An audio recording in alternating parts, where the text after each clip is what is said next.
Nel 2204, your pageant vlogger host. Subscribe. Magandang araw Pilipinas. Bago pa man lumipad patungong Thailand ang ating pambato na si Atisa Manalo, muli na namang ginulat ng ating reyna ang buong pageant world. Yes mga kaibigan, naglabas si Atisa ng behind the scenes photoshoot video at talaga namang lahat ay napawaw.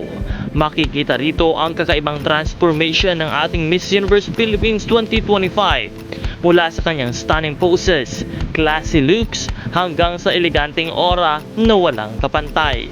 Ayon sa mga netizens, tila isang international queen na talaga si Atisa. Ang bawat galaw niya sa camera ay punong-puno ng confidence at sophistication.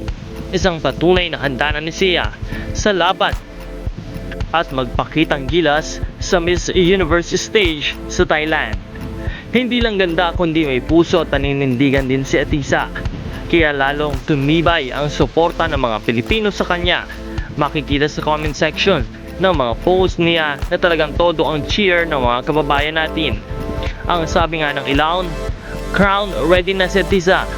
Kaya ngayon pa lamang ay ramdam na natin ang isang malakas na laban ang ihahandog ng Pilipinas sa Miss Universe 2025.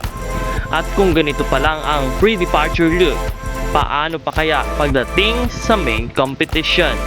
Kaya mga ka-pageant lovers, suportahan natin ang ating pambato ng buong buo.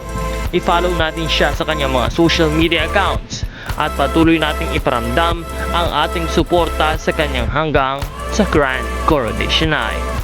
Ano ang masasabi mo sa bagong transformation ni Atisa Manalo? Just comment down below at sabay-sabay nating ipanalo ang Pilipinas. Patuloy na mag-subscribe sa channel na ito dahil lagi tayong magbibigay ng mga update tungkol sa ating pambatong si Atisa at sa Miss Universe hanggang Grand Finale. Maraming salamat po sa panonood. This is Nel 2204, ang inyong pageant vlogger host.